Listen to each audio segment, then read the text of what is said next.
Et salut à toi l'ami des bêtes et bienvenue, je suis Droit de Veto et aujourd'hui on va voir ensemble les signes que tu dois absolument savoir reconnaître pour savoir si ton animal est malade et si tu dois l'amener chez son vétérinaire. Première chose à bien surveiller, c'est l'appétit et la consommation d'eau. En effet, si ton animal est malade, il peut par exemple avoir de la fièvre, avoir des douleurs abdominales, de la nausée, il risque de s'arrêter complètement de manger dans certains cas. Il faut cependant bien faire le distinguo entre un animal qui s'arrête de manger parce qu'il est épuisé, malade, abattu, ou un animal qui essaye d'aller à sa gamelle mais qui ne parvient pas à manger. Ça peut être par exemple à cause de problèmes dentaires ou de problèmes de mâchoire. Par rapport à la consommation d'eau, pareil, tu surveilles, est-ce que ton animal boit correctement? En termes de quantité d'eau, un chat ou un chien boit entre 40 et 60-70 millilitres par kilo et par jour. Certaines maladies, par exemple comme le diabète ou l'insuffisance rénale chronique chez le chat âgé, peuvent provoquer ce qu'on appelle une polyuropolydipsie, c'est-à-dire que l'animal va beaucoup boire et beaucoup uriner parce qu'il se déshydrate. Donc de la même façon, à partir du moment où un animal boit trop, voire dans certaines maladies mange trop, il faut s'en inquiéter et en parler à son vétérinaire.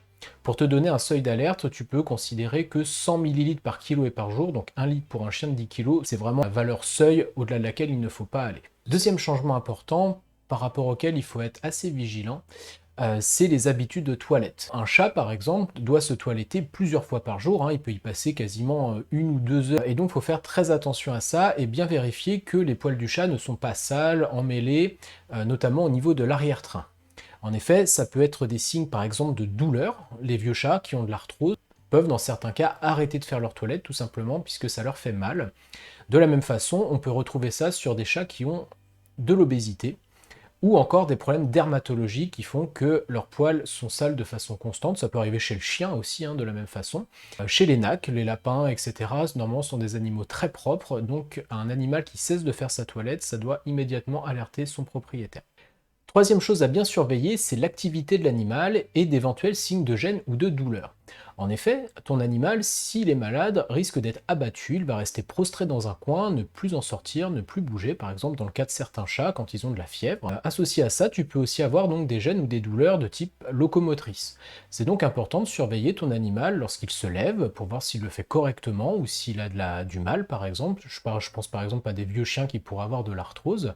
Tu peux aussi observer sa façon de marcher, sa façon de courir, sa façon de jouer avec ses congénères ou même avec toi. Tu pourras à ce moment-là, par exemple, repérer des signes de boiterie, par exemple s'il maintient une patte levée, tu vas pouvoir voir une diminution de l'exercice, pareil, hein, si jamais il y a une intolérance à l'effort. Tout ça, ce sont des signes qui sont très importants et qui peuvent potentiellement t'aiguiller vers des problèmes locomoteurs, des problèmes, on va dire, plus systémiques, voire des problèmes de type neurologique.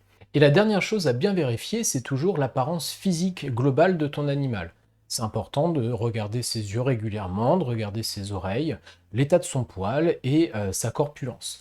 Un animal, normalement, de type chien-chat, lorsqu'il est sur ses quatre pattes, tu dois pouvoir palper ses côtes juste en caressant sans appuyer et sentir une bonne musculature au niveau de ses vertèbres. Si jamais tu sens que ton animal commence à s'amaigrir, qu'il commence un petit peu à avoir un poil, on dit un poil terne, un poil un petit peu piqué, bref, un poil assez moche, n'hésite pas à consulter très vite. De la même façon, tu peux regarder ses dents, est-ce qu'il y a du tartre, est-ce qu'il y a des choses comme ça, pourquoi pas des signes de gingivite.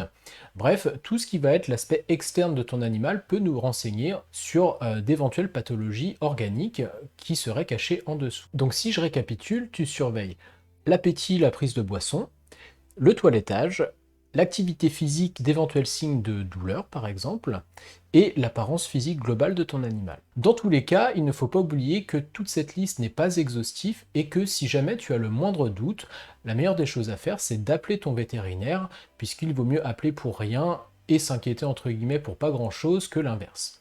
Alors bien sûr, appelle à des heures décentes, les vétérinaires ne sont pas des machines et comme toi, ils ont besoin de dormir, de manger et de voir leur famille.